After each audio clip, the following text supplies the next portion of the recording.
Okay, we are live, but we got to let the stream breathe just for a few seconds. You all know the drill.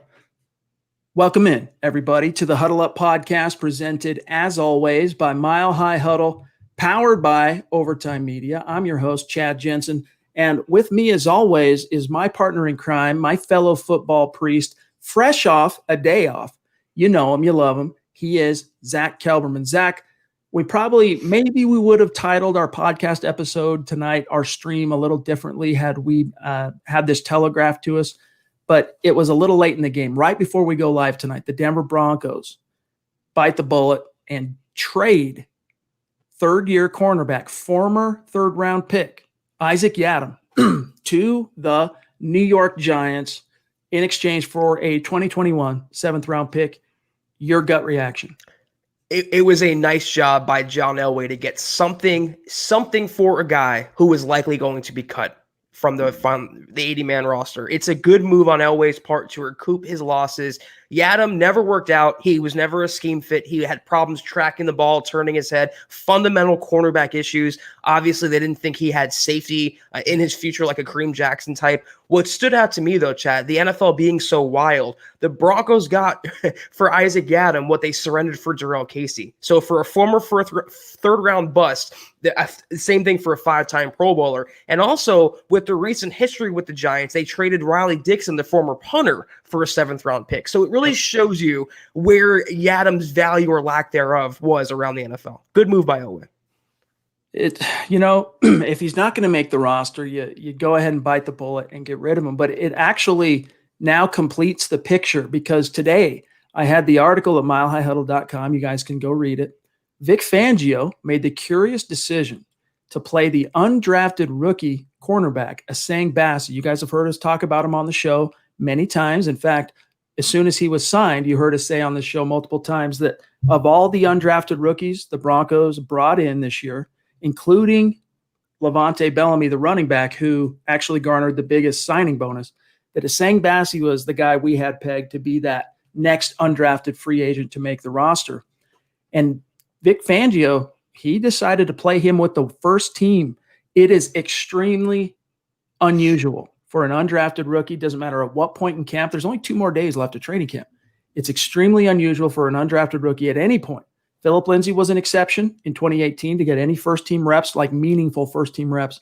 And then Bassey, especially kind of on the doorstep of the season opening week, to make that decision to put him in at the nickel. So they kicked Bryce Callahan out to the boundary, A.J. Bouye at the boundary, and they put Bassey in the nickel. And now it makes a lot more sense, Zach. I mean, it still made some sense that Fangio, wanted to see how he could handle playing that role with the ones and against the ones. After the fact, Zach, Fangio said that he did pretty damn well, is basically what he dropped, a little mini expletive there. Obviously impressed. And then the word goes up, yeah, go ahead. So it sounds like they'd been in talks. This would be my guess, Zach. They'd been in talks with the Giants on Yiadom. Yeah. They kind of hemmed and hawed. They said, well, let's try Bassey at the nickel. And if he does well, let's go ahead and pull the trigger. And I guess we have our answer. The Broncos probably knew at least a week ago, when they have these personnel meetings and training camp was getting going with the acclimation period and the practices, they probably knew that Yiadom wasn't long for the team. They knew he wasn't a part of the future, so they started working other players into meaningful reps. They probably reached out to the Giants, other teams interested in Yiadom's services, what they would give up, and they found a taker for a young talent who might blossom in a different system. Sometimes all it takes is a change of scenery. It just he did not work out in Denver. He was not a good cornerback, and there was so many question marks behind A.J. Bouye, even including Devontae Bosby, including Bryce Callahan. They have to keep experimenting and moving different pieces around to see who can contribute in that role. Bassey, like you said, we talked him up from the moment he was signed as an undrafted free agent. And I think now Yiadom's departure paves the way for Bassey to make the final squad. I don't think it's going to be Duke Dawson. I don't think that's going to be the guy to get the spot over Bassey. I do think the Broncos like his talent. He's a great glove fit for the system. It wasn't Yiadom's time with this team in this city, in this locker room. Hey man, they gave him a lot of opportunities though. Even as a rookie in 2018, he received some serious playing time. And last year, at 2 different points in the season, early on and then later again after, he was a starter early on. And then he blew it. They ended up pulling him and putting in Devontae Harris. Harris started for 6 weeks, and then he lost his starting job, and they replaced him again with Isaac Yiadom. Basically, Zach, by virtue of his draft pedigree. Now, the one thing that was kind of a disconnect with Yiadom is extremely physical, long, 6'1", very smart football IQ, high character guy, big time leader. But for whatever reason, especially in Fangio's scheme, like he's a guy, Yiadom, who I think probably if he'd have been just 3 or 4 years older and drafted into the Wade Phillips man coverage, go get him type defense, he might have had more success. And maybe even having a guy like Aqib Talib, whom I know the Broncos hoped he could kind of mimic and follow in those footsteps because of his size, because of his physicality and whatnot. But the one big difference between Isaac Yiadom and Aqib Talib, Zach, among many, is the fact that Aqib Talib not only has ball skills, but he has elite level ball skills and elite level instincts. And so with Fangio's scheme, it's just more about playing off coverage, keeping everything in front of you, having the vision and the knowledge and the instincts to know when to drive. And it's just, it wasn't a good fit for him. So hopefully he lands on his feet. We want to wish him as an ex-Bronco. You hope that he finds success somewhere, but the Broncos are turning the page on that 3rd round pick. And I guess you just charge it to the game. It didn't work out. I don't know how much that football IQ helped him out that much. He was struggling with the basic nuances of playing cornerback, finding the ball in the air, turning his head around, tracking his opponent, his receiver, his man in coverage. It just was a busted pick, just like Brendan Langley. And like you said it best, Chad, sometimes there's really no one explanation. It wasn't a good fit for the team, for the player, and it's just part of the game. They moved on, and they have, I think, a better player with better upside for the system, and is saying Bassey filling that spot. Guys, we are so excited for tonight's show. We're going to go through some studs and duds a little bit later on from training camp. And of course, it is the 12th installment of our Superstar series. We're going to have the one and only Glenn Hauser on here in just a few minutes. First, though, we got to take care of some quick matters of business. Gang, this episode is brought to you and sponsored by sportsbetting.com. Go out and enter the free $1 million pick'em contest by visiting sportsbetting.com/pick'em-football. Sorry, I almost blew that. That's sportsbetting.com/pick'em-football. And enter into the $1 million contest. I did it earlier today, and it's actually pretty fun. You got to make 16 picks against the spread. If you get them all right, also 16 picks on the over-under for NFL Week 1. If you get them all right, you get $1 million, or we'll see. You got to give it a try. If not, the other cool thing about this is that there's a $10,000 prize pool to the top 5 finishers, and the first place is going to get $5,000 of that $10,000. So check it out, sportsbetting.com, and enter into the $1 million pick'em contest. All right, Zach, we got to give our followers here, our community, especially the way we're growing right now, got to make sure people know how to connect with us on social media at Huddle Up Pod. You got to follow on Twitter, stay up to date, keep your finger on the pulse of what's happening with the show in real time. And then while you're at it, you want to follow at Mile High Huddle as well. Get those two boxes checked, so to speak, on Twitter, and you're not going to miss anything as it relates to your Denver Broncos or the podcast. Also, gentle reminder, check out the merch store. Head on over to huddleuppod.com, get your swag on, get yourself one of these Mile High Huddle trucker hats, one of these football priest hats that you see Zach wearing. There's a new Mile High Huddle polo that we debuted earlier this week. Check that out.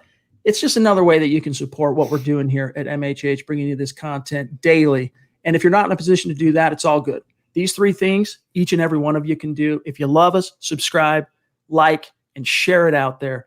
Really helps in an organic way to continue to grow and reach like-minded Broncos fans just like you. All right, let me really quickly here. I got to do an update and bring on our Facebook audience, and then we're going to bring on the man, Glenn Hauser. All right, let me make sure I get a green check mark here real quick. All right, we're good. All right, again, Huddle Up Podcast presented as always by Mile High Huddle, and the time has come to bring on the one, the only, Glenn Hauser. It's the 12th installment of our Super Chat Superstar series. You guys know him, big-time member, MHH, Mount Rushmore member, Glenn Hauser. Glenn, it's so good to see you and meet you, my friend. Thanks for spending some time with us tonight. How are you? Doing great. So excited to be on tonight. So thank you so much. You guys are getting a glimpse here behind Glenn at this amazing man cave that he had. We showed he sent us a selfie when he got the MHH hoodie, and we put that on our Instagram. And so you guys there he is repping the brand like a true boss. So you guys have gotten a glimpse, but you can see behind him there. It's just honestly the most impressive man cave I've ever seen. And Glenn, as someone who is not in the state of Colorado, you are one, like so many of our great community, who exemplifies the hashtag state of being. We say it all the time. Broncos country is not a geographic location. It is a state of being. It's wherever you are. You are not in Colorado. So how did you become such a passionate, outgoing Denver Broncos fan? So I grew up in Littleton, Colorado. So I was a Bronco fan all growing up, moved to New Hampshire middle of junior year in high school, and never let it go.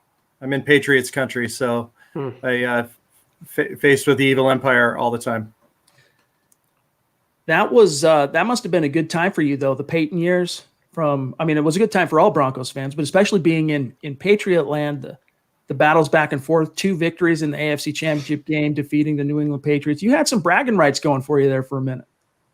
We did, and one of my favorite stories is, so we have 2 girls, and both of them loving the Broncos, and our oldest Emma went on her bus wearing a Peyton Manning jersey, and she got booed on her bus. But the next day she went on wearing a Von Miller jersey, so there was no stopping her. It was great. Children can be harsh, Zach.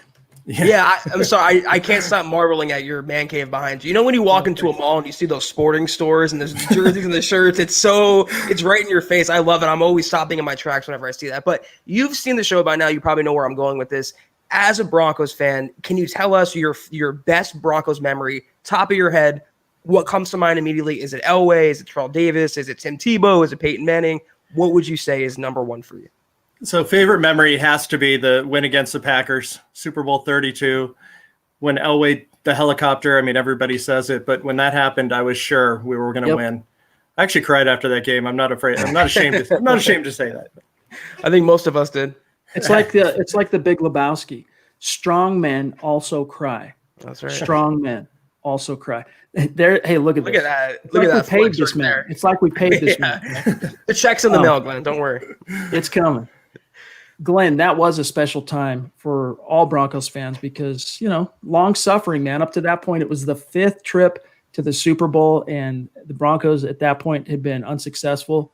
Elway, of course, quarterbacked the Broncos to 4 of them, and they finally got it done in Super Bowl 32. So it was 1-3 in the Super Bowl, and then they do it back-to-back in Super Bowl 33. How did you feel about the Broncos? This is just a quick thing I'm curious about. How did you feel about the state of the franchise when Elway hung it up and retired after Super Bowl 33 and kind of passing the torch on to Brian Griese? I thought that there were quite a few star players, but then things went downhill very quickly. So, I always liked Griese. He obviously sounded like he had some issues with his teammates and didn't always get along with them, but I thought he was a solid player, especially once he left us. And then Terrell got hurt, and it all went downhill from there. So. All right, so you guys might have noticed, and by the way, any questions, get them in. Any super chats for Glenn, get them in, and we will try to get to each and every one of them before we cut Glenn loose tonight here.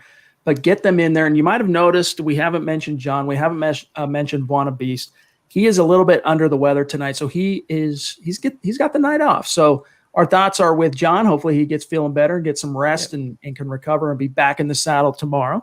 So I'm juggling a little bit more, Zach and I, than we normally will. We're trying to do the back end stuff with the chat stream and finding all the questions and the comments in the chat, the super chats, while also keeping our conversation here with Glenn. So bear with us a little bit here tonight.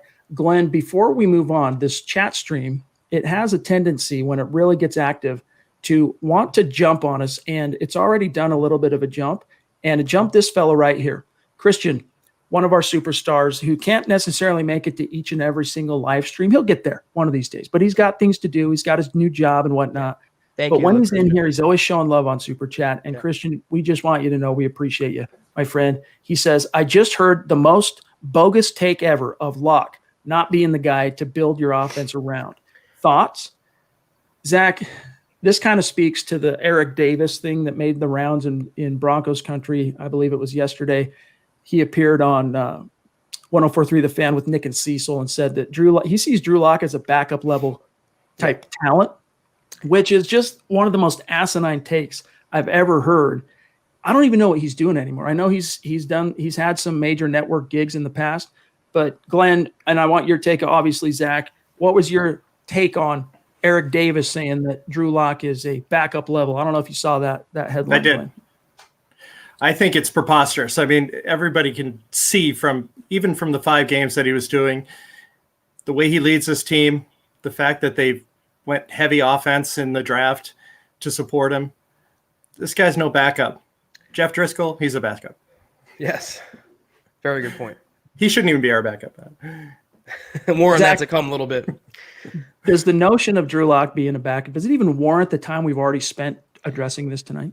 No, and this is why let them hate exists. And I want to just say again, let them hate. Let them keep thinking Drew Lock's a backup and the Broncos have a backup caliber quarterback starting for them. He outdueled, as a rookie, coming in cold, coming off an injury, as a raw quarterback, outdueled Deshaun Watson, upset the Texans, upset the Chargers, came back after the Chiefs lost and beat the Raiders, went 4-1 in his 5 starts. How could you, as a respected football fan and analyst, come away from that thinking he's anything not than more of a building block for this Broncos team? He is absolutely more than a backup, and I don't know, you can even make that claim. I think Glenn said it best. Jeff Driscoll's a backup. Jameis Winston right now is a backup. Case Keenum is a backup. Drew Lock is a young cornerstone player for an up-and-coming franchise. And this, again, it has nothing to do with Lock. It has everything to do with these blue check marks, Chad, and these armchair general managers who just spew this lazy, uninformed, uneducated analysis like it's gospel. And it's not gospel. Just because the Broncos haven't made the playoffs in a half decade, they're not discarded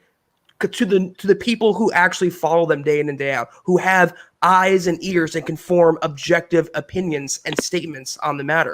It's just not the same with Sorry, I'm trying to get this off the screen. This is throwing me off tonight. Bear with me. It was I'm trying to get a jump so that we can not miss any super chats, but it's not going to work for me. It was like Chadception for a second. Sorry about that game. Go on, Zach. I'm sorry to interrupt you. No, I mean, just, let me just say one more time, let him hate. That's all I got to say. As always. Honestly, you know what I think when I hear that from Eric Davis? I think of this similar thing we've talked about with some of the skepticism that Drew Lock has received from Pro Football Focus. These guys had an evaluation, and they dug in deep when he was a prospect, when he was a draft prospect. They didn't like Drew Lock. They didn't think he was first-round caliber, and they thought they could beat their chest and be all excited. Look, we were right. He didn't go in the first round. See, he was a day 2 guy all along. And day 2 guys, they're not likely to be long-term franchise quarterbacks. And despite the fact that he succeeded and showed some serious chops as a rookie with that 5-game audition, they have the decision to either fall on the sword and say, hey, look, I was wrong, my bad, this dude seems legit, or dig in deeper. And Eric Davis is one of those that seems like that guy, and he dug in deeper. So real quick, let's grab this super chat from one of our great community members, David Kilgore. Appreciate you, David. Thank you, David. All of your support. Bona fide superstar. He says, with Denver releasing Yiadom, does that open the door for them to get Prince, Amukamara, or another free agent, or even trade for one? I mean, Zach, that is an interesting prospect, although I think more the thought process was revealed more by what you saw the Broncos do today with the saying Bassey. Nevertheless, with one going out the door, in theory, it could potentially open up a roster spot. I don't see it that way, but what are your thoughts, Zach? If they wanted a Mukamara, they would have signed him months ago, and they could have signed him now. I mean, literally playing as saying Bassey with the ones, and then a few hours later trading away Isaac Yiadom tells you all you need to know. They were, that was a predetermined, premeditated move on the Broncos' part. Yiadom is not a part of this franchise. It's not a part of the future. Saying Bassey has upside, and obviously the Broncos like their in-house personnel more than a Mukamara for whatever reason. If Vic Fangio doesn't want to sign you, considering how intimate he knows of Mukamara, he's obviously not cut out for Denver, Chad. Glenn, are you on the Amukamara train? What are your thoughts? I was initially, but I think Zach is 100% right that it's going to be a Bassey move, and that ship has sailed with Prince. For whatever reason, it most definitely has left the harbor. Here we've got a super chat from Mark Langley. Everyone knows Mark. Appreciate you, my Thank you, friend. Mark. It's good to have you in the stream as always. He says, "What's up, my guys? What's up, Glenn? What's up, Broncos country? Poor Yiadom got traded for a boring 7th-round pick. Oh, I see. Yiadom, right? He's like yawning for a boring 7th-round Leave it pick. to Mark. For those listening after the fact, using a little emoji wordplay here. Well, better than nothing. Oh, well. Hashtag football priest. Hashtag huddle up pod. Hashtag MHH. Yeah, I mean, it's better than Glenn. I mean, if you were planning on, or if you would resolve yourself as a team to just cutting Isaac Yiadom in 2 days' time, better to get a 7th-round pick in exchange for the investment you put into him, not just in terms of the draft pick, but the time, the 2 years, 2.5, 3 training camps worth of time you put into developing this kid. I'm thrilled at this news. He was a failure last year, waving his arms around. We have him waving his arms around. We have CHJ blaming people. It's just a disaster back there. So I'm really excited about the defense this year, especially the DBs. All right, bear with me, gang. I'm going on to the back end here to see what specific questions we got here for Glenn. Zach and I have a couple more in our back pocket that we have, but oftentimes the ones that we have squared away for him get answered by our great community members, because we're like a hive mind here. We're all sharing a brain in the best sense. Now, Mundungus, we love you. The Broncos Wizzy is in the hizzy. The chat stream just did a jump, so we got to do one of these. Mundungus jumping in on Super Chat. Appreciate you, Thank my you. friend. He says, Glenn is one of those guys that sorts his Skittles by color and then eats them all at the same time anyways. A little OCD. I don't know, Glenn. You do seem quite tidy, though, and organized. I'm not letting you see on the other side of that desk, so Who's your floor is off eyebrows? limits. You have eyebrows. It's a step I know up. how that goes. All right, let me grab this other one from Mundungus while we're on this thread real quick. There's a couple others that we will get here while we have Glenn with us. But Mundungus brings the funny. Like Mark, these two keep us smiling on this show. Mundungus again on Super Chat. Thank you, Mike. Glenn is the kind of guy that speeds up when you're in the process of passing him on the highway. The worst kind Now of that's people. a dig. That's a dig right there. That's hurt. That hurts. I'm not that guy. Appreciate you, Mike. And we know it's all in fun.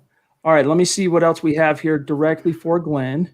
Here's one from Adon. Everyone knows Adon on YouTube. He goes by 6'10" Mexican. Here is Adon's message to Glenn directly here while we got him live with us. Appreciate that, Adon, on Super Chat. The Glenn Hauser Broncos Museum coming soon. Hashtag MHH. I mean, it's pretty formidable and comprehensive, the amount of memorabilia and jerseys and the different things you have back there. It's impressive. Thank you. Glenn, one of the most impressive things I learned in our private DMs and talking back and forth and stuff over these last year or so, maybe, or that we've known each other, is you actually have a couple of old seats from the old Mile High Stadium. I do. In Actually, that room right now. They're That's so awesome. but there's an interesting story about that. When they were tearing down the stadium, they were getting rid of some seats. They were selling them, and they asked what seats we'd want.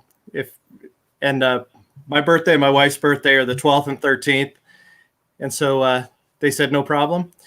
I get the seats, say 10 and 11. At that point, I could care less. It was so cool. The guy called me and he said, "How was the order?" I said, "Everything looks great." I said, "We didn't get 12 or 13. He goes, "Pay for shipping. I'll send them." And so at my regular office, when I actually am able to go in, I have 2 Broncos seats. And so the Patriot fans that I work with, if they want to sit down, they have to sit in Mile High seats. So. That's so cool. That is a sweet story. And that's one of the things that's so cool about these superstar segments, is not only, Zach, the chance to get to know our community and the true pillars that help support what we're doing here, but you hear awesome stories, not only how people become fans, but cool anecdotes that just, it brings the community together and just makes this thing thrive. We got Zeus McPeak jumping in, bona fide superstar, like Glenn, a Mount Rushmore member here at MHH. I do not have the stew chair. That's right. That's right. There you go. He's got the chair like Stu. Glenn, you rock is what Zeus's message is to Glenn. And then we've got one here as well from Chris Hernandez that we got to get on the screen while you're with us here tonight. Real quick. Everyone knows Chris. Chris was on the last Wednesday with us. Appreciate you, Chris, jumping in on Super Chat. And he says, cheers, Glenn. Love hearing the stories. And we can concur. All right. We're getting a little bit long here. So let me ask you. We're going to close our conversation with an important question about the 2020 season overall. But what is your outlook on Drew Lock? We've touched on it here, kind of going at the haters and whatnot. But if you have concerns about Drew, what are they? And what's your overall outlook and what you expect to see from this kid in what is his second year, but his first year as the incumbent starter? My concerns aren't with him. It's his protection. If he can get protected, if he can move around, the running game can be good. I see him 3,800 to 4,000 yards, 27 touchdowns, maybe 10 interceptions. I see big things for this guy. And the Broncos record is 11-5. Wow. Love it, dude. Love it. You know, we're only, well, it'll be next week sometime, either Wednesday or Thursday. We'll unveil our official predictions for the season. But as you know, Glenn, 11-5 was my way too early prediction for the Denver Broncos. And what I'll say is up to this point, there have been a couple of concerning moments in terms of cause to kind of raise an eyebrow, like the stadium setback at the stadium with the offense. And they followed that up with a not so hot day at practice on Monday after a day off. But nevertheless, I haven't seen enough.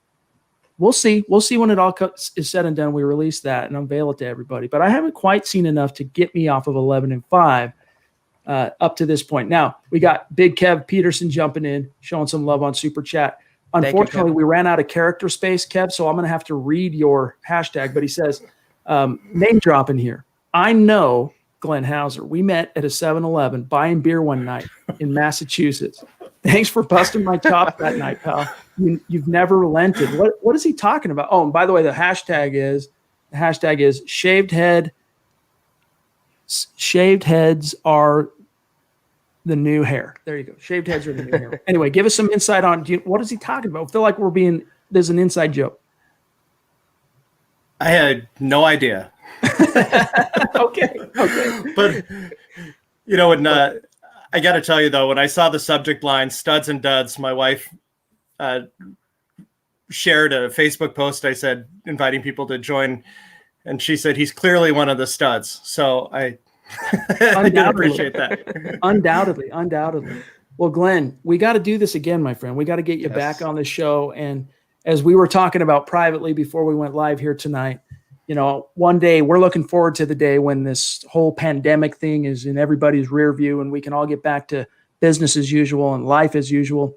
And we have some big plans of doing some fun stuff, some meet and greets and some get-togethers and stuff at the stadium. And, you know, we'll figure some things out where we can kind of put out a beacon, if you will, and everyone, you know, make your way to MHH Central. And in that moment, we want to coordinate it for a time where we know you're going to be, as a season ticket holder, the Denver Broncos in New Hampshire.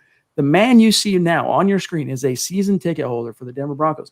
Coordinate it for a time we know you're going to be in town. We'll figure it out. But, man, it's just been so fun getting to know you, Glenn, and thanks for coming on the show tonight. Oh, thanks for having me. And I know Terry wanted 7 for Elway. I got 12. Unfortunately, it's the crappiest thing. Wash your hair Thanks, with that. guys.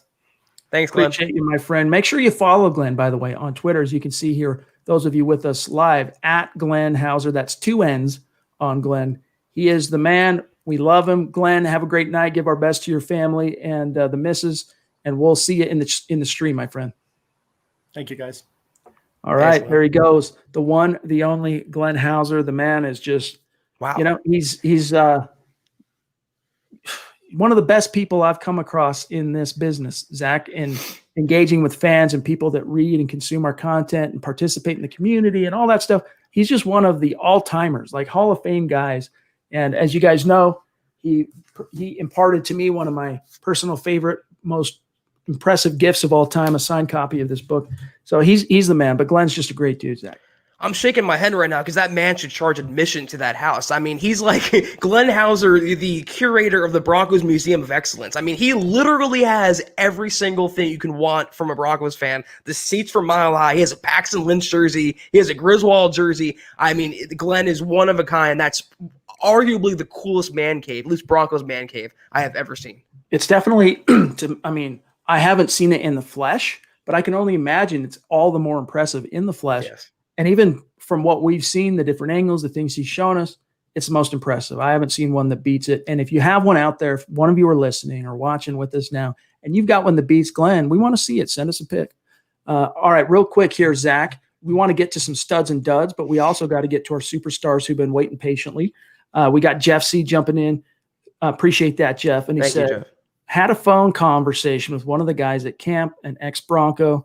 We're all pro-Lock, but technique is suffering.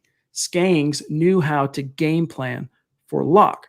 All right, so the concern being that for whatever Scangarello lacked as a game planner and as a tactician and as an actual offensive coordinator, he made up for, or he at least had real chops as a teacher. And that's something that you can't take away from Scangarello. And in fact, I think what you saw from Drew Lock and the leaps he took from the third preseason game to when you saw him debut in week 13 after an 11-week exile on injured reserve, I think Rich Scangarello, in all fairness, deserves a lot of credit for that the way they were able to microwave Drew Lock, and especially without reps. I mean, he was basically doing VR reps for 11 weeks.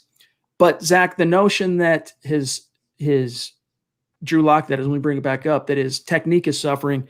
The only thing I can guess at here is he's still talking about footwork. And as we know with Drew Lock, Zach, I don't think you're ever going to see a perfect iteration of Drew Lock for a 60-minute game where it's just textbook Peyton Manning level footwork. And, you take the good with the bad. What you lose with that is perhaps some of the consistency, maybe a little bit of accuracy. What you can gain from that, though, is his ability to make plays off schedule and just be that playmaker. You know what? Scangarello, say what you want about him. He got kind of a raw deal, Chad. And this is kind of why when they fired him, we kind of looked at each other like, what are they doing? This kind of seems a little impulsive, a little knee-jerk to fire the guy who walked into a situation as a rookie coordinator with Joe Flacco as your starter, then Brandon Allen. And then the only hope you have under center is on IR for most of the season. I thought Scangarello did a lot of good last year, especially for Drew Lock, and I think he's a pretty good coach, and more so than Broncos fans give him credit for. In terms of Lock, I'm 100% with you. I've been saying this. You're not going to get an Alex Smith in Drew Lock. You're not going to get Peyton Manning in Drew Lock. He's a gunslinger. He's more Tony Romo, Brett Favre, even Patrick Mahomes. They take chances. Mahomes throws picks too. Favre threw plenty of picks, as we know. I mean, he's going to take his chances. You're going to hold your head and saying to yourself, I can't believe he did that. And the next play, hold your head thinking, I can't believe he did that. That's what he brings to the table. He has elite level arm talent, and you take the good with the bad.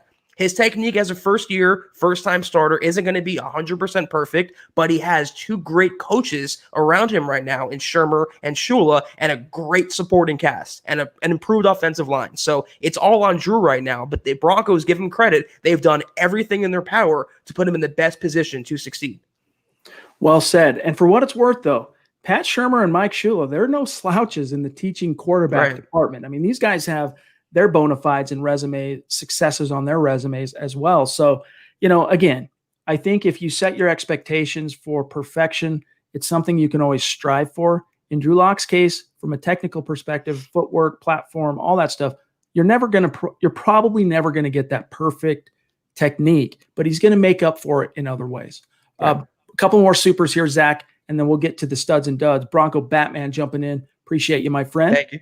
And barbecuing on the deck with a nice Bronco apron there in his profile pic. He says, getting closer to game day. Eric Davis on 104.3 The Fan, hating on Drew Lock, but we all know the truth. Go Broncos, and much love, guys. Appreciate that. And as you know, Bronco Batman, I think we spent about as much time as the Eric Davis hate really warrants. The queen of MHH jumping in, showing her generosity as she is wont to do. Thank you, Christy. We love you. She says, she offers some love and that says, so excited. Woohoo. Of course, Glenn Hauser. And he has left the building, and we're all bereft now, Zach. We're all feeling a little bit down now that Glenn has left the stream here. But Christy, thank you, my friend. And it's just so cool to see how excited people get to meet each other. And that was something Glenn told us too before we went live, just how neat it's been for him to get a chance to put faces to screen handles, and the way you kind of get to know people and online without seeing them face to face, you know? You know how they say in baseball, you see something new every game? It seems like with these superstar segments, Chad, we learn something new, some factoid or some anecdote about a Broncos fan every single time. And that's what I come back for. The stadium seats, Glenn trolling Patriots fans, Eclipse trolling Eagles fans. I mean, the stories that we've heard from our superstars have been worth it completely. And I love getting to know our listeners. All right, 2 more, and then we're going to dive into studs and duds. We got Terry Randall up there imparting a nice message here to Glenn. Of course, I missed this one while we were live. My apologies, Terry. But north of the 49th parallel, a true hashtag state of being guy. And his hashtag here for Glenn is Hauser in the house. Hashtag MHHUN, hashtag football priest. Really appreciate you, Terry. And then, Zach, we got a really good question here from Mike Evans. Everyone knows Mike. Great dude. He's been on the show. We loved having him. We look forward to having Mike on again. He says, by what game in the season do you think it'll take for our offense to become fully effective? So at what point, whatever that ceiling is going to be for this offense, Zach, at what point do you see them hitting that or approaching it? How long is it going to take? It's going to take, I mean, my first instinct is to stay a quarter of the season, and it would have taken that either way. I think in a normal offseason with normal practices and normal training camp and normal preseason, we didn't have any of that. Locke didn't have any of that. Judy and the rookies didn't have any of that. It's especially when you open up the season against the Titans, the Steelers, and the Buccaneers. Those are 2 really defensive-oriented teams and an explosive offensive team. It's not easy to start out. It can put a young Broncos offense led by Locke in precarious situations what I don't think is going to happen, if the defense slips. It's going to take, I would say, 4 or 5 weeks for the offense to find its footing. The offensive line combinations with Dotson likely starting at tackle and Cushenberry at center. That's going to take some time to gel. Judy literally and figuratively finding his footing with KJ Hamler, and the Locke connection to develop organically with his wide receivers. It doesn't happen overnight. It could be a couple interceptions here, a couple fumbles there, a couple drop passes here and there. But when they get going, when they do find their stride, which it will happen by midseason, this has the makings, Chad, of a top 12, top 10 offense if all things click. So hang in there. If things are slow, it will level off, and the ebbs and flows will translate to Broncos success as the year goes on. Exactly. I mean, I honestly expect it to take the full first quarter of the season. So the first 4 weeks for this offense to kind of work out the bugs and iron out the kinks. I think by the time you get into that second segment of the season, that second quarter of the season, you're going to see this offense start really coming together and putting up some volume. By the time you get to that stretch run, the third quarter and the fourth quarter of the season, the final 8 games, I think you'll see this offense playing at a pretty high, or whatever ceiling that they're going to hit this year, which I think will be quite high. You're going to see that about then. But just be prepared. It's not like it's going to be a crap show the first 4 weeks. Right. That's not what we're trying to prepare you guys for. Just that, don't expect Peyton Manning level coming out week 1 and throwing 7 touchdowns on the Baltimore Ravens. That ain't going to happen. Again, thank you, Mike, my friend. All right, last one, then we get studs and duds. Kathy Lund jumping in. Appreciate you, my friend. You. One of our superstars and members of this community. She says, who's Eric Davis? Let him hate. Great to see you, Glenn. Hashtag state of being. Awesome. And we really do appreciate you, Kathy. Thank you. Let him hate. If we haven't gotten to your super chat, I promise you, gang, we're going to get to you. First, though, we got to get to some of the content of tonight's show that we have planned for you here. Studs and duds. So there's only a couple of days of training camp left. And so who have been the studs? Who have been the duds? Oftentimes when it comes to these type of questions, Zach, you could make a pretty long list on both sides, depending on the year. But in this case, we've narrowed it down to 3 studs we're going to unveil tonight and 3 duds. And then tomorrow, you guys look for, Zach and I are going to co-author an article together at milehighhuddle.com where we do 5 studs each, 5 duds each. And that's coming tomorrow, milehighhuddle.com. So let's start. I'm a guy that likes the bad news first. All right. We've mentioned that both of us are. We like whatever it is. If it's good news, bad news, give us the bad news first. Yeah. So let's start with the duds, okay? Now, let's start with Isaac Yiadom. I know Jeff Driscoll's number 1 here, Zach, but Isaac Yiadom, I mean, this was on the list long before we knew that Isaac Yiadom had been traded to the New York Giants. In case you're just joining us, Isaac Yiadom dealt to the Giants today in exchange for a 2021 7th-round pick. How disappointing was Isaac Yiadom, or were you really expecting Yiadom to take a leap in year 3? He was a dud in 2018 as a rookie. He was a dud when he was drafted. He was just never a good fit for the previous coaching staff and Vance Joseph and Wade Phillips, or the previous coaching or the current coaching staff and Vic Fangio. I mean, if you fail in 2 different regimes, Chad, you're doing something wrong. And he couldn't find the ball. He couldn't track it. He couldn't turn his head. He was always a dud. And what does it say that before they trade you away as a former 3rd-round pick, they play an undrafted rookie in your spot, getting him reps with the ones? That should have been Yiadom taking control of that job in year 3 now, when players typically take off in their development. It just never happened. Now he has a great secondary coach in Ed Donatel.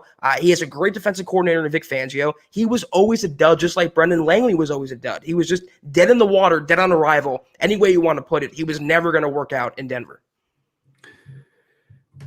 He was a great try-hard guy, and he is a great try-hard guy, but the nuances just never came together for Isaac Yiadom. And I'm not going to lie, I held out a small modicum of hope that as a premium round draft pick of this team, that year 3 and specifically year 2 in Fangio's scheme, we could see him take a leap.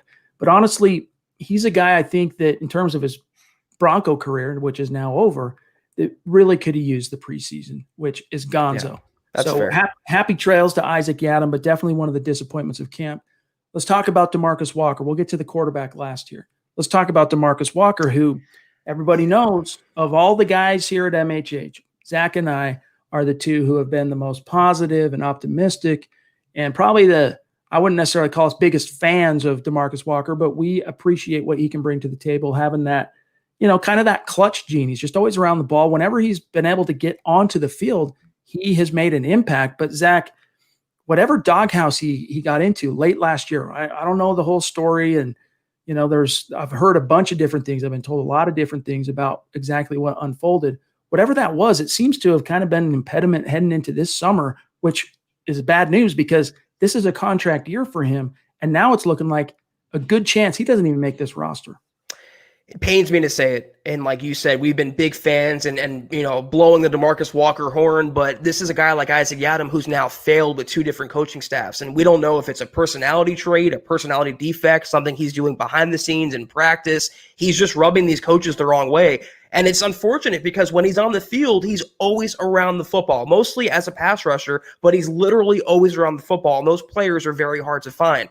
But I have to be fair, too. I can't predict this final roster or look at the Broncos objectively and have DeMarcus Walker on the 53 when he's done nothing this summer. I mean, he's been outshined by Draymond Jones, Shelby Harris, even Christian Covington they picked up later in the offseason. He offers more versatility, and I think Covington's signing was the final nail in the DeMarcus Walker coffin, Chad. When they signed him and they picked up Ajim in the draft, that signaled to me that Walker wasn't long for Denver. And it's the same kind of storyline as Isaac Yiadom, a former 2nd-round pick, and Walker, who just never really met the draft status in Denver, never really took hold of that job like he was asked to do. And I think in Walker's case, though, separate from Yiadom, it was a personality issue, a mental issue. Something was going on that prevented him from really thriving. Something intangible. You're right. It's something between the ears, whether it's, picking up the schemes. In his defense, the Broncos gave him kind of a tough task of learning to, switching positions as a rookie. Then he gets sick. Then it's a regime change, and then he has to learn. So it hasn't been easy for DeMarcus Walker, but let me ask you this. Could he be a trade option for the Denver Broncos? Do you think they could be exploring the possibility of unloading him somewhere like Jacksonville comes to mind in terms of needing pass rushers instead of cutting him? Maybe even if it's like a 6th or 7th round conditional, I think there's some teams out there who have seen the tape and they'd be intrigued by what he brings to the table, but they're not going to go out of their way. Maybe a 7th round pick conditional, better than nothing. If they can trade Yiadom, a former 3rd-rounder who's also done nothing on the field, why not a pass rusher, a former 2nd-round pick in DeMarcus Walker? I don't think it's going to happen because teams don't even know if he's going to be cut yet. I think many teams knew around the NFL Yiadom wasn't long for the Broncos. Walker still has a shot, but it's kind of tenuous right now. I would look to see if I can get anything, but I prefer to keep him. Objectively, I don't think it's going to happen. But, stranger things have, though, occurred. I think as a second round pick, you should keep him one last year because you don't know what health wise what's going to unfold. Give him that one last year because it's not like he's been a complete failure in terms of, it's not like when he's been on the field, he completely sucks. When he's been on the field, he's found a way to make an impact. So I'm hopeful. I mean, honestly, Zach, no disrespect to Christian Covington. I would rather the Broncos carry DeMarcus Walker, knowing that than Christian Covington, knowing that you've got McTelvin Agim, knowing you got Draymond Jones, knowing that you've got some bodies there to kind of rotate in with Shelby Harris, Mike Purcell, Jarrell Casey. I might even be missing a guy. I'd rather keep him on there because we know he has some upside on and the surface of which he's only scratched. I'd rather have that than a, career journeyman at best guy in Christian Covington, who, let's face it, he's not going to be around probably, the odds tell us anyway, much longer than a year. You know what, though? I think the one guy in the room, the common denominator all these years for Walker has been Bill Collar. And if he doesn't like you, and he is very opinionated and loud, if he doesn't like you, and Fangio doesn't like you, who's also very by the book and very black and white, you don't have the future with this team. I would keep him as well, but I just don't think it's going to happen. He really did nothing this summer to separate himself. And another guy like Yiadom, like you mentioned, maybe with preseason, you could have saw him make some plays and stake his case, but like I wrote in my piece, the 53-man prediction for young and unproven players this year, it's so tough. They're further behind the 8 ball, and it makes it almost impossible to crack the squad over veteran or more proven players. All right, let's let's talk about Jeff Driscoll. So the Broncos signed Jeff Driscoll to be the veteran fail-safe. They get rid of Joe Flacco. Flacco now playing for the New York Jets. In comes Jeff Driscoll to be kind of the fail-safe, which if you're looking for a fail-safe, in the truest sense of the word, you're kind of scraping the bottom of the barrel here with Jeff Driscoll. But one thing that we know here at MHH through our contacts in Dove Valley is that Jeff Driscoll was a quarterback, a late round developmental type quarterback. The Broncos had a high evaluation on when he was a draft prospect coming out of Florida, and it just didn't work out for them to land him. So he was kind of one of those guys that the team always kept their eye on. And when the opportunity to kind of cross paths and bring him here arose, they brought him in. But Zach, their early returns have not been good. Right. In his defense, it was ugly. And I mean ugly. The first couple of weeks, he's kind of steadied out the last, I'd say 7 to 10 days or so, but it's still not great. And if you're the Denver Broncos, you obviously, it's it's going to be devastation if you lose Drew Lock for any serious amount of time anyway, no matter who you probably can bring in that's available. But if you're looking at that guy that stands between, if something happens to Locke, the only guy standing between you, your team, and utter ruination in the NFL this year is Jeff Driscoll. You got to be having some serious misgivings if you're that front office. Yeah, I can't be objective and not put Jeff Driscoll on this list. He really did look bad this summer. And what we've seen with these camp reports and these limited practices, I just want to preface this, though, by saying any quarterback, Locke included, will look bad against the Broncos defense. They're that good. And they flustered Locke in that stadium scrimmage, so I'm not surprised with the backup offensive line, the backup weapons, that Driscoll didn't look that great in practice. I also liked what the Broncos were doing with his signing. Don't get a guy who's going to steal headlines like a Jameis Winston. Get a very nondescript but veteran quarterback who can come in as a pinch starter, kind of like a Brandon Allen last year. I like where the Broncos were going, but I can't look people in the eye on this podcast and say Driscoll wasn't among the duds. I mean, he really was bad this summer. I still think he's a pretty decent number 2 to have. I don't think the Broncos are going to swap him out at this point in the process, but yeah, he was not great.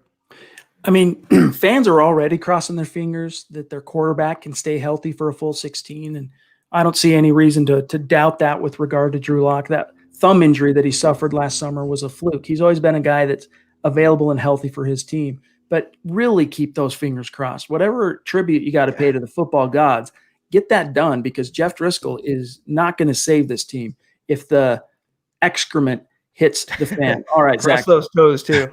Yes, indeed. Quick one here from Josh Alstrom, and then we'll get to the studs. Jumping in on Super Chat. Really appreciate you, Josh. Good to have you in the stream, my friend.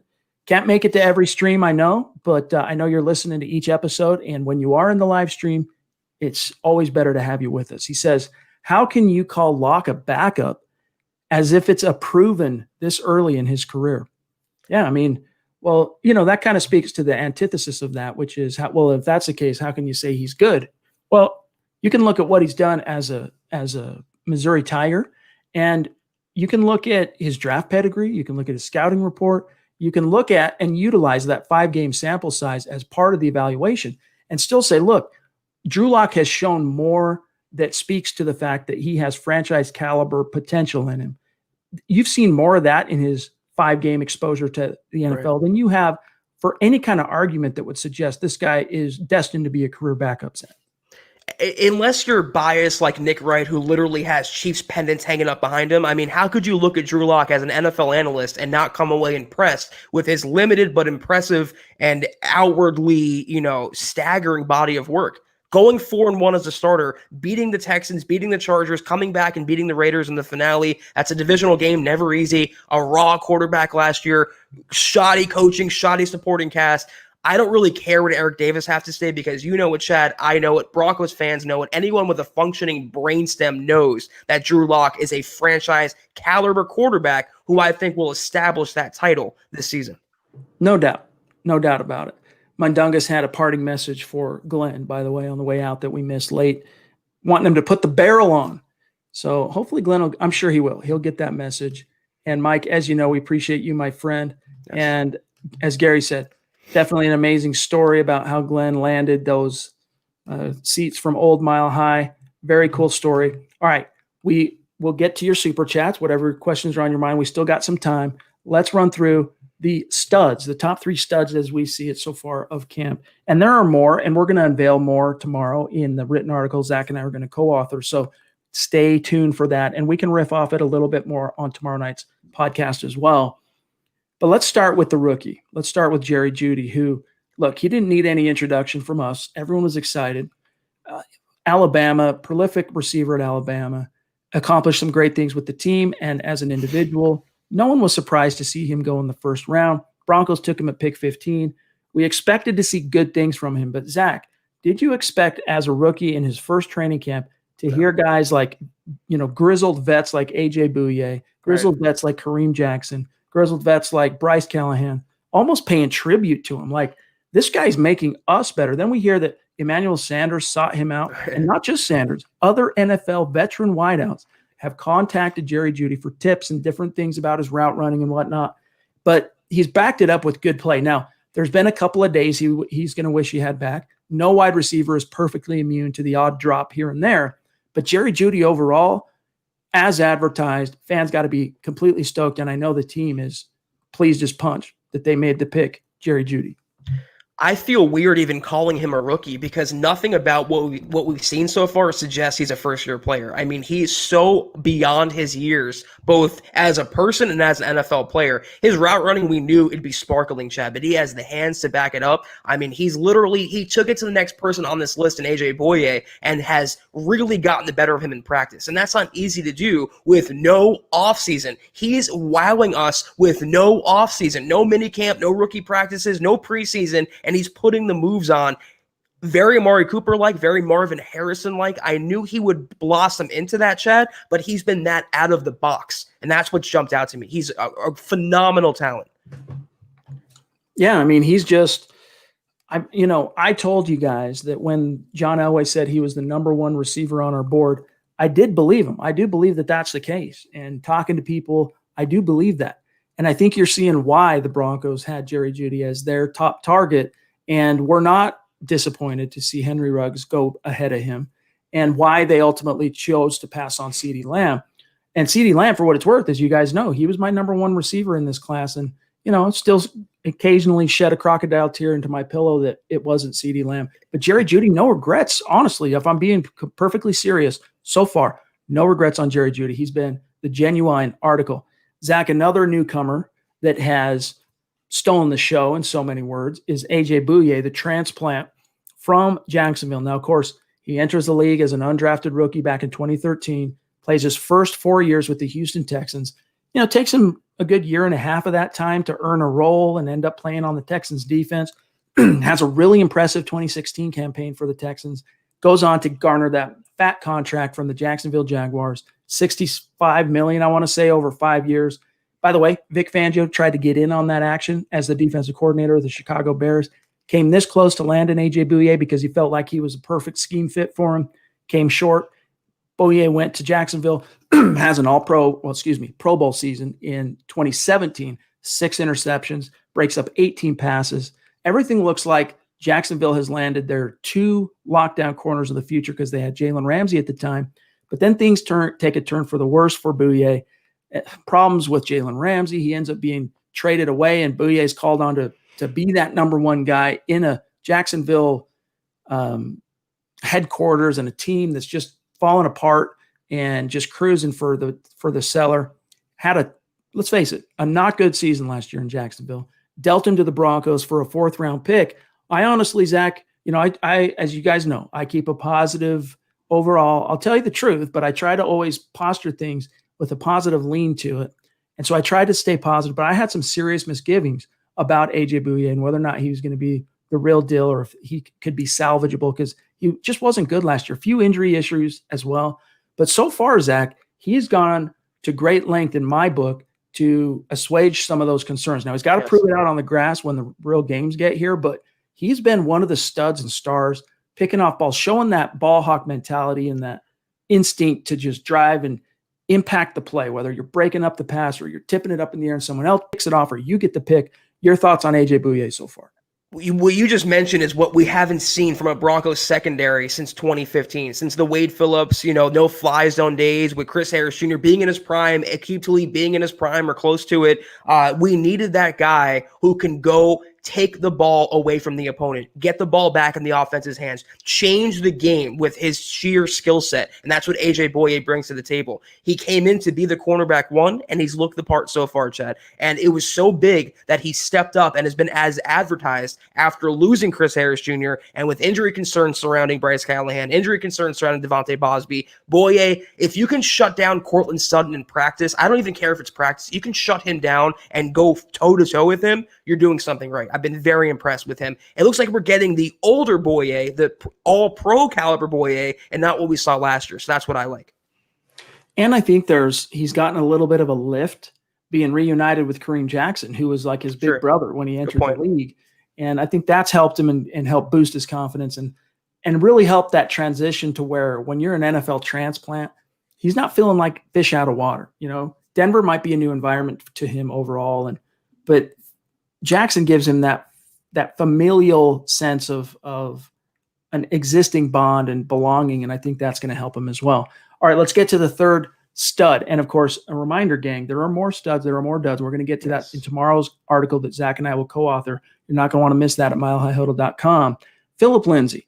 Now, you and I never wavered or doubted that Philip Lindsay was going to have himself one heck of a camp and come out with his hair on fire and just send the message that, look, you might, by virtue of your contract, by virtue of your former draft pedigree, you might command some of these snaps, but I'm going to be the man. I'm going to be the starter, even if it's in a nominal sense. So far, Philip Lindsay has not only done that, but then some. Like he has taken every touch, every snap, every drill, like he's trying to send a message directly up the chain of command to the top of Dove Valley with John Elway. And you got to love it. It's got to excite you because I think you're going to see really good things from Melvin Gordon this year. Worthy of $8 million for the year, I don't know. We'll see. Nope. I have my doubts, but I still think you're going to get a really good running back, better than anyone the Broncos have had in the last 7-8 years outside of Lindsay. Okay, but Lindsay's still going to be the guy, Zach. Well, let me just point out this fact real quick. Not to chirp too much on Melvin Gordon, being overpaid. He's the 8th highest paid running back in the NFL for this season, $8 million.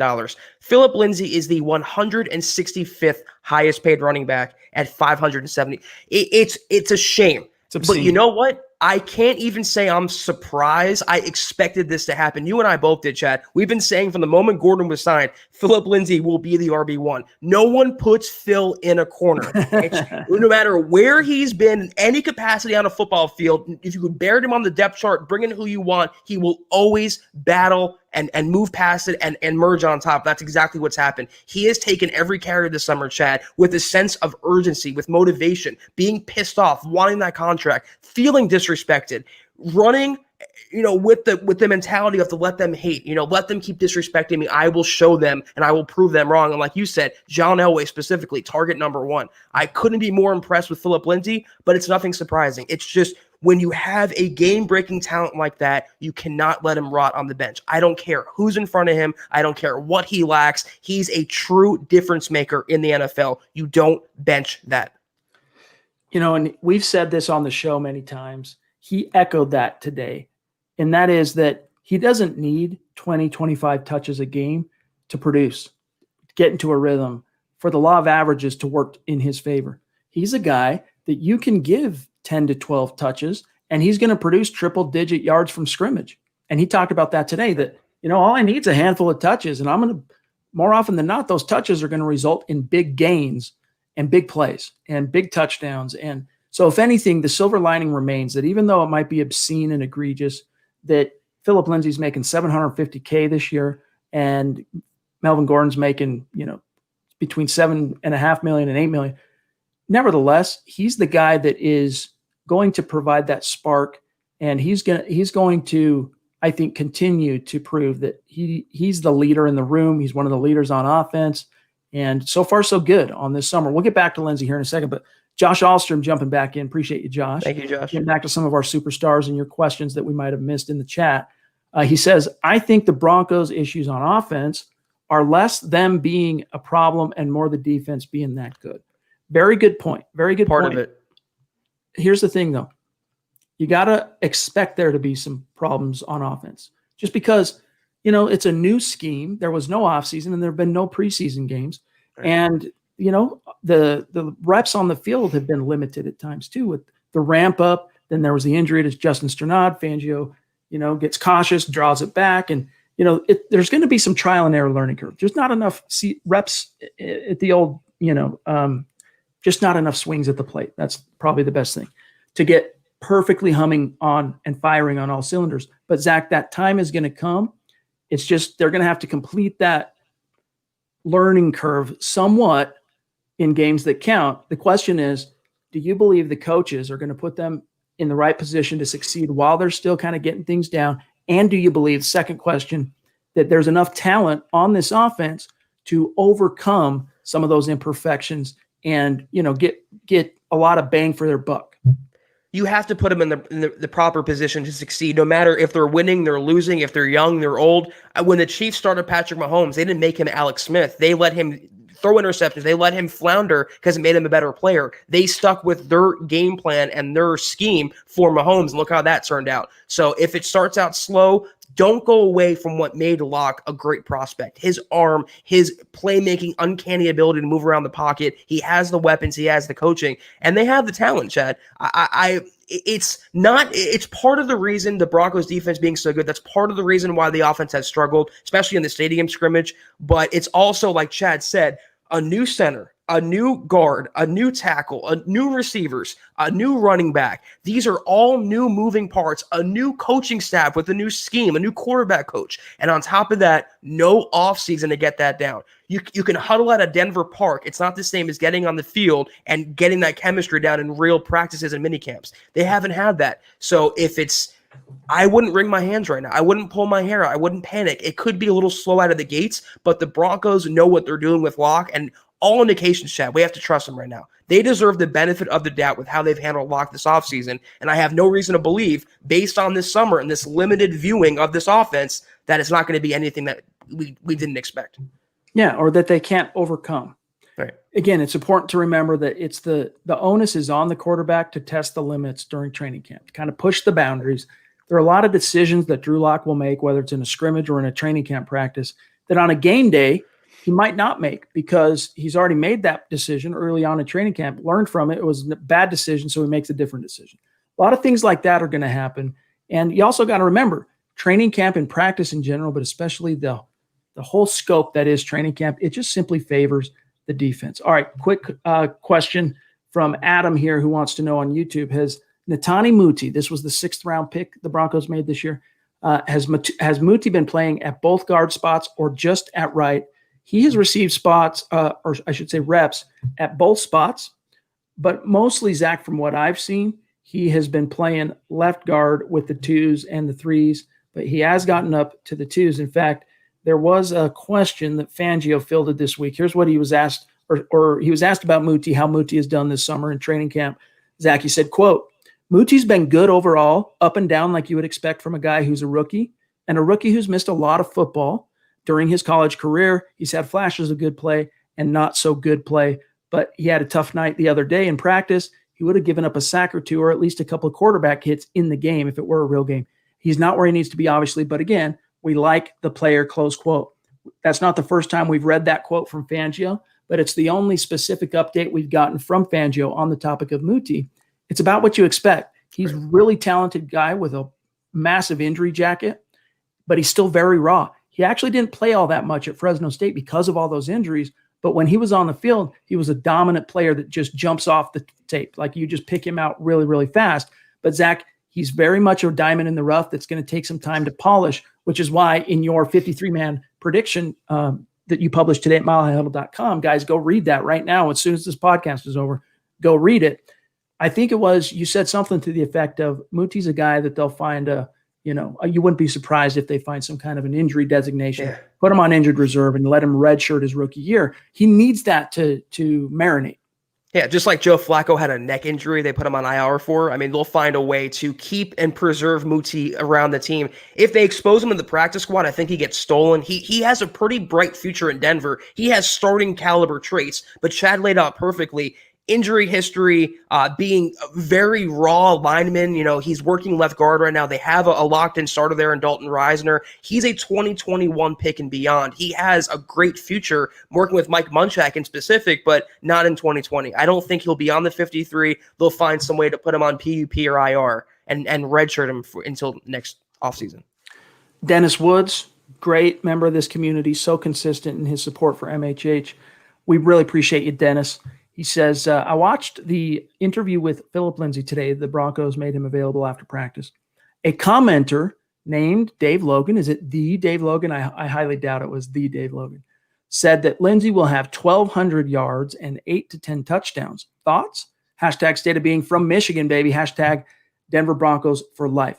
Zach, I think 1,200 yards is a bridge too far that I'm willing to go to at this point. Well, but rushing, 1,200 rushing yards. Yes, yeah, rushing. But I don't see, even with Gordon getting probably close to an equal snap share, if not slightly more, touch share, I should probably say. I still think Lindsay's going to come close to, if not eclipse, 1,000 yards. But I think it's going to be similar to the last 2 years where he just barely gets there. And I think the one difference, though, from this year compared to last year is you're going to see him produce more these splash plays that are going to come because the defense gets lulled into a rhythm with Melvin Gordon, and then in comes Lindsay, and they're just not prepared for that twitch and that speed and that explosion. And boom, he's down the field 54 yards, just like you saw multiple times as a rookie, a few times last year. But I think you'll see a lot more big plays from him, which is one of the silver linings to having a guy like Melvin Gordon is you might get a smaller seat at the table if you're Philip Lindsay in terms of overall snap share, if you're looking at it like a pie chart, but I think you'll get a lot more stretched. He's going to stretch those dollars a lot farther, similar to what he did in 2018. Yeah, it's a lot more bang for your buck. I think I'm right there with you. 1,200 yards, it could have happened if Melvin Gordon wasn't signed and, he had no competition. He's going to be vultured on a chunk of his carries because of the contract the Broncos are paying Melvin Gordon. They're going to shoehorn him to get these carries. But like you said, I'm right there with you. Lindsay will return to that 2018 form where he can take the ball to the house at any point on the field. And even as a pass catcher, I expect him to eclipse 1,200 total yards, rushing and receiving. And I think 8 to 10 touchdowns is still very fair. Regardless, I don't care about title or stat prediction. He's going to be the better running back over Gordon, and he's going to be that spark plug on offense. Buried right now underneath the likes, Judy's getting all the headlines and Sutton and Fant and Gordon, but Lindsay's still the playmaker, Chad, until proven otherwise. He is still that explosive element this Broncos offense desperately needs on the field all the time. And those running backs, man, they're going to get a lot of work this year because the offense, the best friend of any quarterback, but especially a young quarterback, is a prolific and reliable running game. And even with some of the question marks at tackle, and you got a rookie center and Lloyd Cushenberry, and I still think this is going to be a very productive ground game for the Broncos. And that'll, one of the biggest beneficiaries of that will be Philip Lindsay. All right, we got Ron Dubb. We're getting long here, Zach, so we'll muscle through our last few superstars. We got one from Duke and a couple others. But we got Ron in the house. Appreciate you, my friend. Thank you. Brings the good questions. He says, hey, guys, who would be better for the Broncos to keep on the 53? Deshaun Hamilton or Tim Patrick? Also, do you think a crowded tight end room helps our offense? I can see it helping periodically with 2 tight end set looks. All right, Zach, let's start with the first one. In your opinion, what would be better for the Broncos to keep, Hamilton or Patrick, in terms of really actually helping the offense? I feel like we've answered this question so many times in the course of the offseason. I'm a really big Tim Patrick fan. He has a lot of Courtland Sutton light elements to him, and he's the perfect understudy for someone like Courtland Sutton.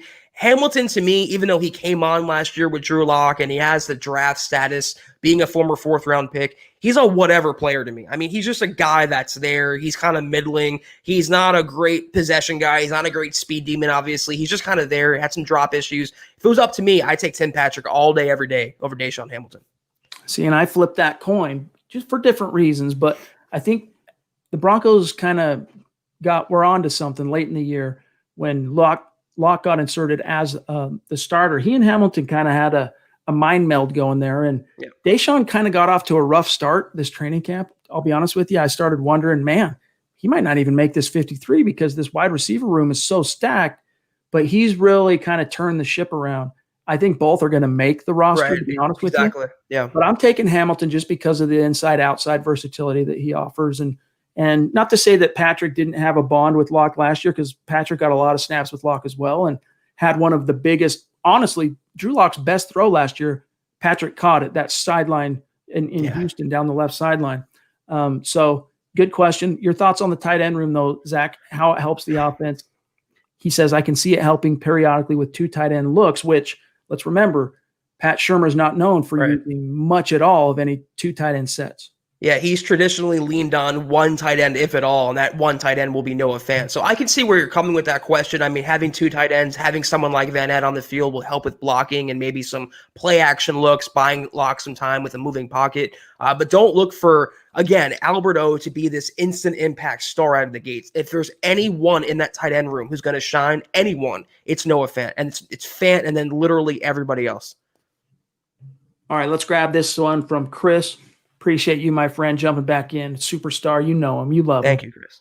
Awesome show, he says. Show your support and hashtag click those little thumbs up. Gang, whether you're on YouTube or Facebook, you guys have no idea how much those likes really do help us grow and reach other people, other like-minded fans. So please make sure you like the video before you X on out of here when we sign off in just a few minutes. And that time is rapidly approaching, Zach, because we are now 12 minutes off, but we can't leave Duke in the cold. Right. We're never going to leave Duke Boynton out in the cold. One of our valued superstars here in the community and up there on MHH Mount Rushmore. Appreciate your generosity, Duke, and your support. He says, sorry I missed Glenn's interview. I'll catch it tomorrow, though. Hats off to Glenn. He's a rock in this community. That's a good way of describing Glenn. A rock, reliable, sturdy, consistent, strong. That's Glenn, and he's very important to us as hosts, to Zach and I as the guys that are sitting here, coming up with the content, talking off the top of our heads, engaging with you in the community. Glenn is one of those guys that I don't know how we could do it without him. Yeah, and you know what? Going back to even the old Facebook Live 24/7 days, he's been just a loyal, devoted follower and listener to the show. And Glenn, again, we appreciate it, and it was so nice meeting you. We have to have him on again, though, Shad, for sure. Yes, and we will. Brian jumping in to say, Juwan James has to be the biggest dud. The clown has sweatpants for every day of the week. We had to keep it to the guys that participated in training camp, but we're with you on that. You guys know how we feel. Yeah. Zach Lee Butler jumping in with a super chat. Thank you, Zach. And I don't recognize this, Zach. So thank you and welcome to Super Chat. We appreciate your support. Great name. He says Drew Lock he's quoting, Drew Lock is a backup talent right now. CD. I think it means Eric Davis, not Charles Davis. Yeah, Eric Davis. Yep, we addressed that, Zach, in case you might have missed it, at a couple of different points earlier in tonight's show. But thank you so much for the support. And obviously, you know how we feel. It's ridiculous. It's a ridiculous notion. It's a completely preposterous premise. Let it slide off your back. Let him hate. He'll prove him wrong this year. Don't worry. Let him hate. All right, guys, we are getting close to having to wind it all up here. Obviously, our thoughts remain with Johnny Baby, with Buona Beast, who's recovering, but we also have to give a shout out and our thoughts and our prayers for Pobby. Everyone knows Pobby. Everyone loves Pobby. She has really been stricken with the word that shall go unmentioned. And I mean, that bug has laid some body blows on her, and she is battling right back. And the last that I have talked to Pobby, she was in good spirits and doing better. So she's trending back in the right direction, and we love hearing that, but she still needs our support, our prayers, our positive thoughts and juju and energy and all that stuff. So prayers up for Pobby, and hopefully at some point she hears this and knows how many people in this community are praying for her and are thinking of her and want the best for her. So Pobby, if you're listening, we love you, and keep a stiff upper lip, and we look forward to seeing you back in the stream here very, very soon. Get better soon, for sure. All right, gang, we do have to get on out of here for tonight. But guys, you got to remember to go to sportsbetting.com and try that pick'em. It's free. You get a chance to win up to $1 million. If you're one of the runners up, you get into that $10,000 prize pool if you're one of the top 5 finishers. So check it out. You go to sportsbetting.com, and I'm not going to butcher it this time, sportsbetting.com/pick'em-football. And we'll have a unique link for that here in the coming days that will be a lot easier for you guys to remember. But it's pretty simple. Just go to sportsbetting.com. You'll see it right there. Click on it and try it out. It's free. It's fun. Both of us have done it, and it's an opportunity to see the spreads as well for each and every game in week 1. And, man, going through that, Zach, it just jumped out to me almost in an unreal sense. It was almost like an unreality. Zach, the NFL season is going to happen. It's almost here, dude. And for so long, how many of us were wondering, is it going to happen? How many questions did we get? How many, just people up in arms and worried that it wasn't going to happen, including us, although we always maintain optimism. We saw light at the end of the tunnel instead of doom and gloom like so many of our colleagues pushback in the media landscape. But Zach, it's almost here, bro. It's September, Chad, and you know what? We're going to organize the Mile High Huddle Fantasy Football League. That's another just update for you guys who are wondering. And with that, it's like a tradition unlike any other because it signals football season. And I'm so excited to do it. Anyone who wants to do it, be sure to hit us up on Twitter. We'll organize that. But that's another reminder, Chad. It's September. Football's right around the corner, less than 2 weeks away from the Broncos' regular season opener. It's surreal, but amazing at the same time. We'll be having the draft one of the days next week. And so for those of you interested in being in the league, make sure you reach out to Zach or myself, but Zach's going to be kind of spearheading that. So reach out to us and we'll make sure you're in on the list. We'll get whatever details from you that we need. And then we will update you on when, how to do the draft. And from there, we'll be off to the races and see if anybody can take down the reigning champ, Chris Hernandez. All right. Make sure you're following the podcast on Twitter @HuddleUpPod. And then while you're at it, gang, you got to make sure you also follow @MileHighHuddle on Twitter as well. It was good to see the podcast account @HuddleUpPod cross the 2,000 barrier. Appreciate each and every one of you for supporting and following that account. Also, you got to make sure you're following my partner here, Zack Kelberman, on Twitter @KelbermanNFL. You can catch me @ChadNJensen. Gang, have a great night. Shout out to Glenn. Thanks again, my friend, for coming on the show, giving us some of your time, telling some of your stories, showing us some of your gear and your swag that you have. And again, really great getting a chance to meet you and talk with you. So thank you. But we'll see you again tomorrow night. Zach, it's our favorite podcast of the week, officially the Mile High Mailbag. It's about you guys and you guys only. And we're going to have some news, I think. I think the Broncos are going to start paring down the roster before Saturday's deadline, and we'll go over that. And just one we want to just mention, as always, a Mile High salute to everyone who donated tonight, everyone who supported us, who interacted with us. Thank you so much again. Also, we missed this at the top because I kind of got discombobulated doing this by myself again for the first time in like 6 months. Shout out to the Facebook supporters. You know who you are. Your name's here on the screen. We love you guys. And that goes for everybody. Thanks for spending some time with us here tonight. But we got to go. For Zack Kelberman, I'm Chad Jensen. We will talk to you tomorrow night, 6 p.m. Mountain, 8 p.m. Eastern.